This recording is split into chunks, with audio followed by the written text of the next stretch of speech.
Coming up on BG24 Sports, the Badgers got the best of the Falcons. It was not pretty in Madison. And fall sports for Bowling Green are right around the corner. We'll look at some ways you can get involved. Plus, the Bengals are taking over the AFC North. Is it Andy Dalton's year? We'll find out right here on BG24 Sports.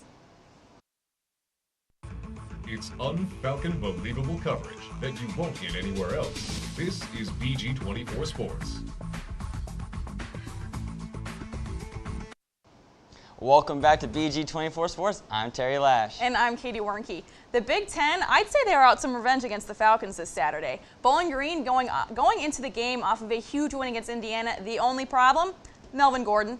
Gordon gets 5 touchdowns for the Badgers while they set a Big Ten record with 644 rushing yards. BG tries to get the offense going, but the Badgers were just too much. Wisconsin takes the win 68-17. Now, Terry, Gordon ran for 250 yards. Like I said, 5 touchdowns. What happened to the Falcons? Well, Katie, the offensive line for Wisconsin outweighs BG by 70 pounds per player. Plus, they have a 5-inch advantage. And you have to remember, Bowling Green is missing starters on the defensive line, linebacking core, and secondary. It just doesn't make a pretty combo. No, I'm guessing all that stuff adds up, too, after a while. It does, very much so. Absolutely. Now, James Kanapke threw for just 163 yards. No touchdowns, my bad. 1 interception. Not his usual stats that we see for his games. What happened to the offense for Bowling Green? Okay, this is the first real challenge for that Falcon offense this season. It was the first time James Kanapke, in his 3rd ever start, was able to play a defense of the caliber of Wisconsin, and it made them look like this was the 3rd start for Kanapke. I'm sure he'll rebound when they start MAC play. We can only hope so. All right, now next up for the Falcons is UMass. The Minutemen are 0-4 on the season, but let's take a look at these stats. Bowling Green, on average per game, collects more yards. The real difference in rushing, 170 to 62 for UMass. But let's focus on these points, Terry. That's right, Katie. Bowling Green averages more points per game, but it also gives up just over a touchdown more. The same for UMass, giving up nearly twice as much. It should be a really good matchup to start off the year for the Falcons in the MAC. Oh, absolutely. Bowling Green comes off of, like we said, that huge loss to Wisconsin. I'd say they're trying to gain some momentum before going into MAC play. Looking at the schedule ahead, the Falcons come home, and the rest of the season, it's all conference games. You're right. They have a tough road ahead of them to try to get that repeat for their MAC championship they won last year. Toledo and Ohio have started MAC play already, both taking victories. UT may be the toughest for the Falcons yet again after losing to them 4 straight years. Toledo looked really good in their MAC opener against Ball State. They won 34-23. But I was actually at that game. Big-time running back Kareem Hunt left the game for Toledo with a foot injury, which could hurt the Rockets later on down the road. I mean, and going into the Glass Bowl, it's never easy. Never, It's going to be a tough matchup for the Falcons. After the break, we'll talk men's soccer and the Tribe's chances at the playoffs. Stay with us. Welcome back. BG Soccer pulled off a late win against Eastern Illinois over the weekend. With just over 11 minutes to go, Pat Flynn finds an opening, takes a lead for the Falcons, scores another one. Falcons get the win 3-1. Now let's talk about Flynn. He has been outstanding for the Falcons this year. He has 12 goals so far in just 7 games, just over a shot percentage of 40. I mean, this kid is good. He's really making a name for himself, Katie. In the game against Findlay earlier this month, he scored 5 goals alone in the first half with 1 assist in the game. He has 26 points on the season, and we're not even halfway through yet. Absolutely. The guys will be home Wednesday night against Michigan State. It's an orange out, and then they have an away stint through mid-October. The men's rugby team at Bowling Green, is gaining some popularity. Reporter Claudia Seibert looks at how the game works. Football season is in full swing, but these men are on the field for a different sport. The ball used for rugby is shaped like a football, but that's where the similarities end. It's a little bit bigger, not as solid as the football, easier to kick. Rugby also has unique terminology, such as scrum. A scrum happens whenever there's a certain infraction you choose to scrum, or there's a knock-on or forward pass. So there will be 3 players up front, and they interlock. There's 2 players behind them, and then there's 3 more that fill in, and that's for each side. And then those 2 will just interlock and push against each other for possession of the ball. Perhaps the biggest difference between football and rugby is the direction the ball can be passed. So you can't pass it forwards. When you pass it forward, you're not allowed to touch the ball. If you touch the ball, then it's considered a forward pass. Or if you catch the ball, it hits your body and goes forward. It's called a knock forward which results in turnover. BG's rugby team has had amazing success in the past, being on top of the MAC for more than 30 years and looks to continue that success. I think we're 22 or 23 in the country, and then last year for Division I, we came in 3rd, 4th, or 5th place. I don't remember which. But as far as I've been here, we've been a pretty successful team. We had a great, solid team last year. Went 3rd in the nation, our division. Hoping to return back to the Final Four. Reporting for BG24 Sports, I'm Claudia Seibert. The guys are 2-1 so far in the year, and they travel to Cincy on Thursday and then come back home to take on Ball State on Saturday.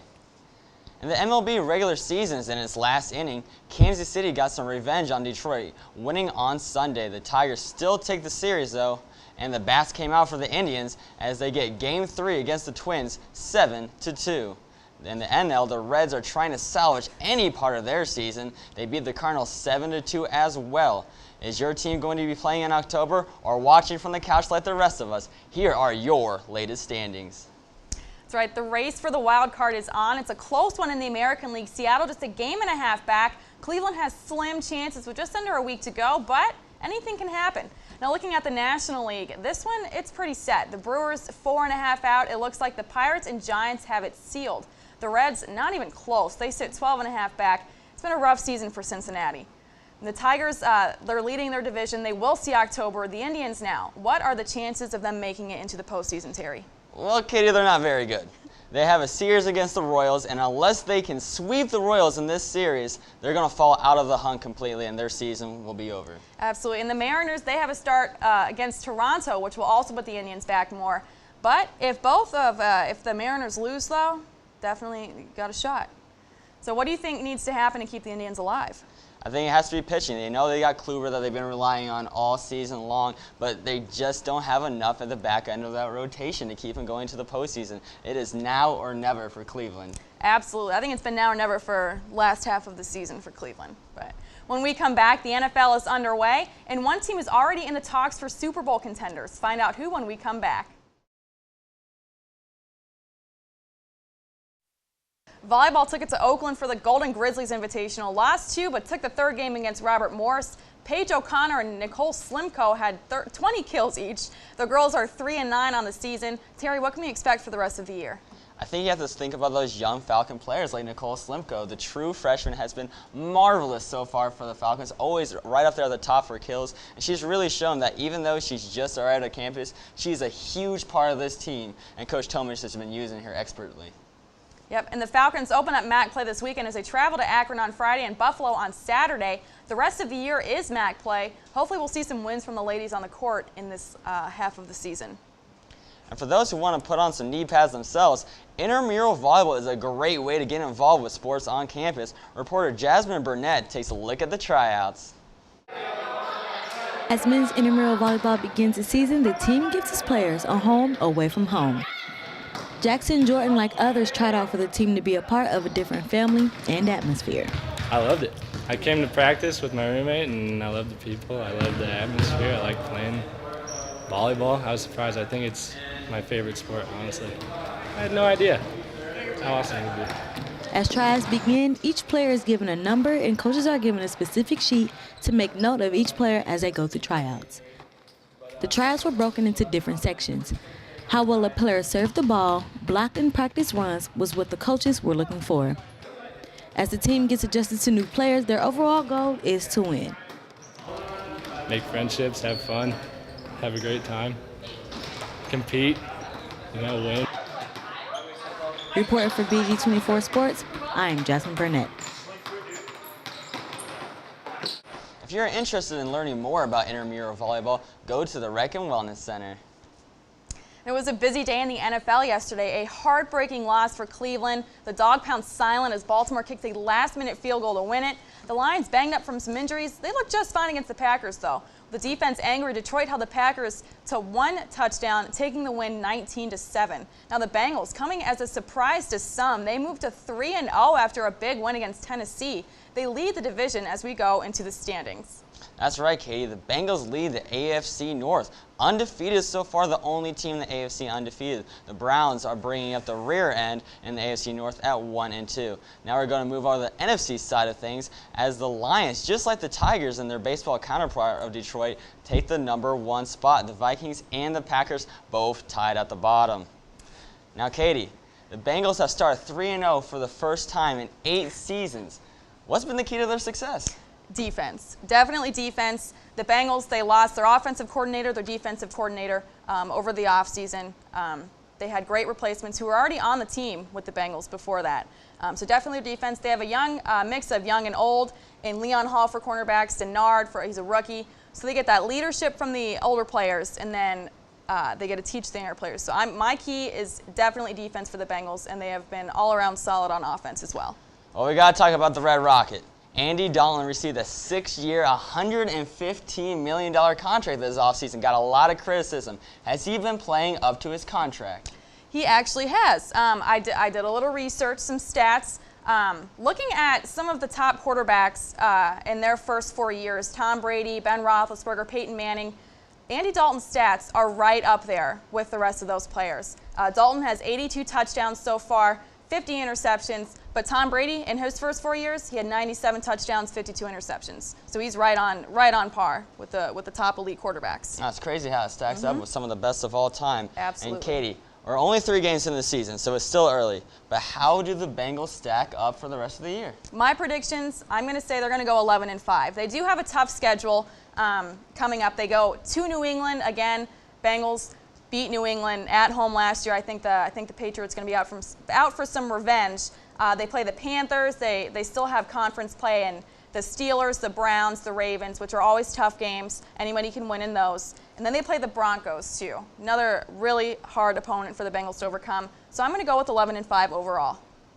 That'd be a great record for the Bengals. It'll be another year they make the playoffs. Really turned around over Marvin Lewis ever since he's came to Cincinnati. Absolutely. The only thing, though, is that the Bengals need to carry that regular season play into the postseason so they can win a few of those playoff games that they get into. Absolutely. Well, coming up, it's Around the Studio. You will not want to miss this. Stay with us.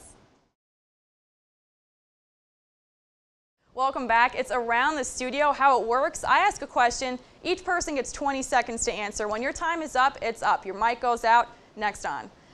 We'll have 5 questions, actually 6 questions. At the end, the studio crew will decide who wins. So we saw Florida State without Jameis Winston this weekend.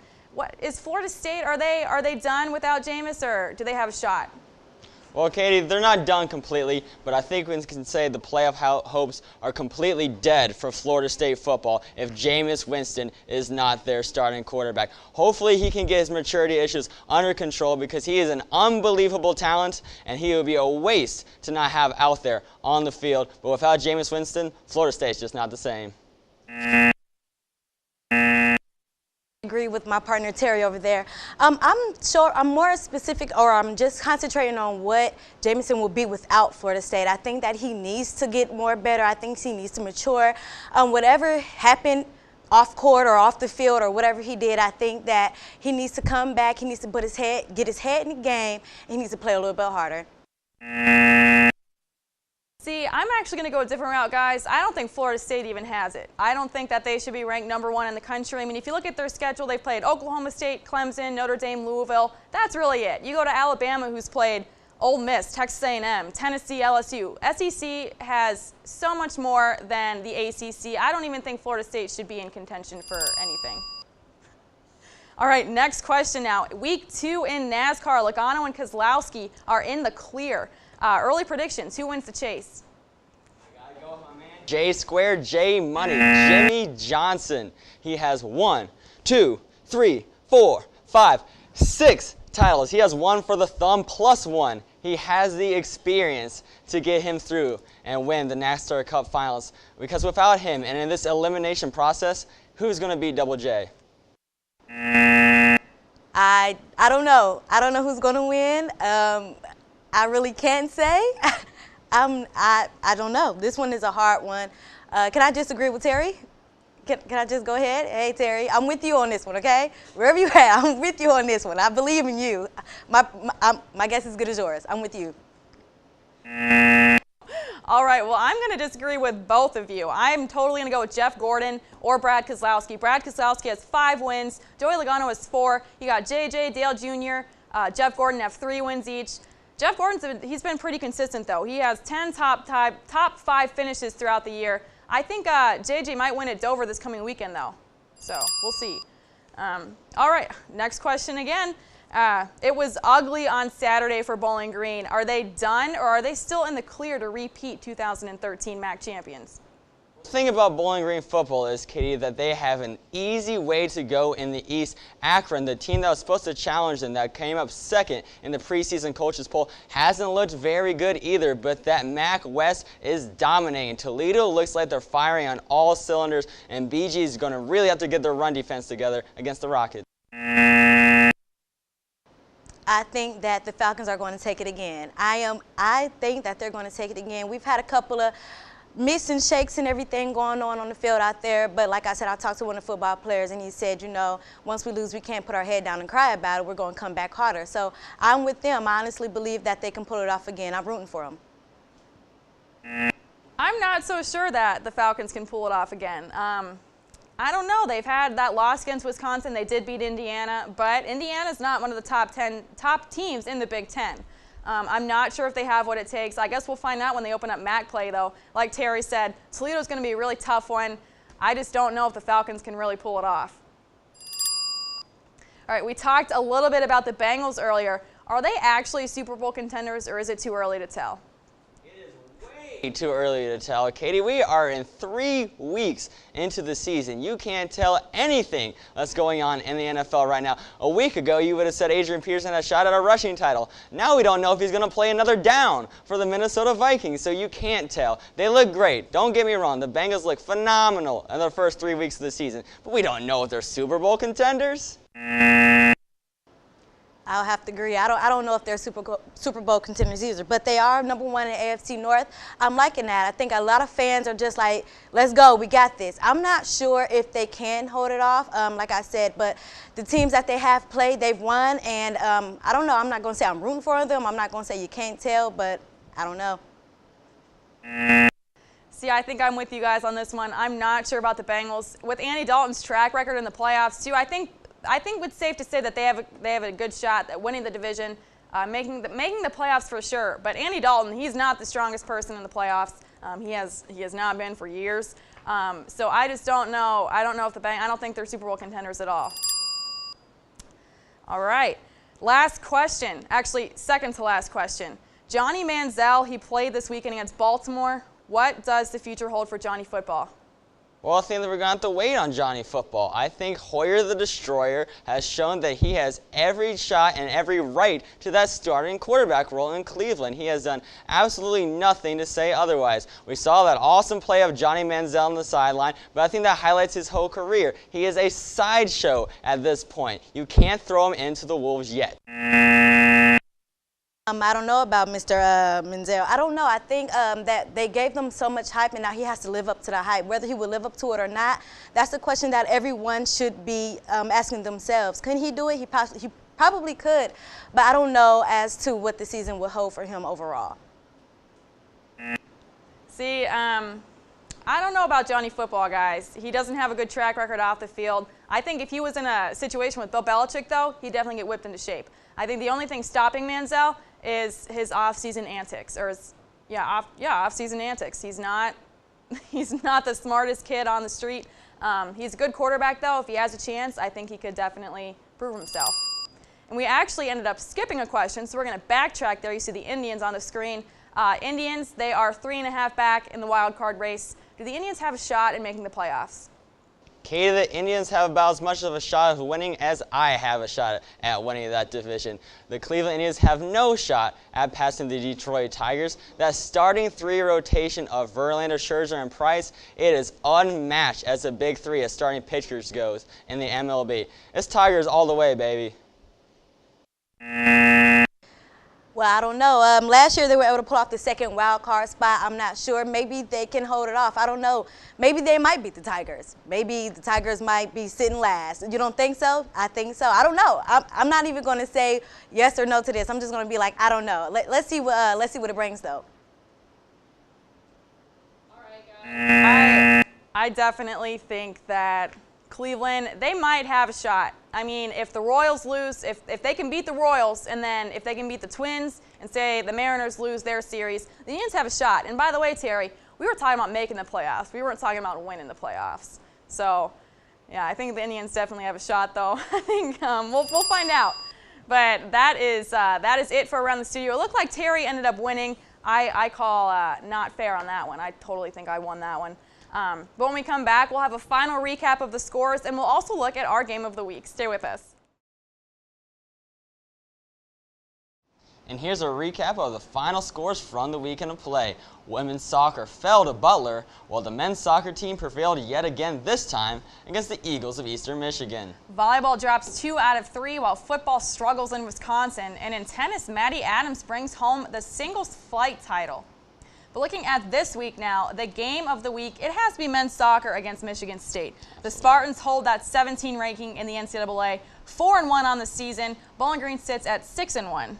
And Michigan State has taken on another ranked opponent this season, but they lost that matchup against Washington, and they tied another close game against UIC. We also talked about Pat Flynn earlier today, but he is actually ranked first in the NCAA in goals. The BG is also first in scoring offense. It should be a close game against the Spartans. Bowling Green may be able to take down a ranked team. But that is all for BG24 Sports today. Follow us on Twitter for Falcons scores and news. And check out Facebook for a video from today's show. I'm Terry Lash. And I'm Katie Warnke. From everyone here in the studio, have a great night.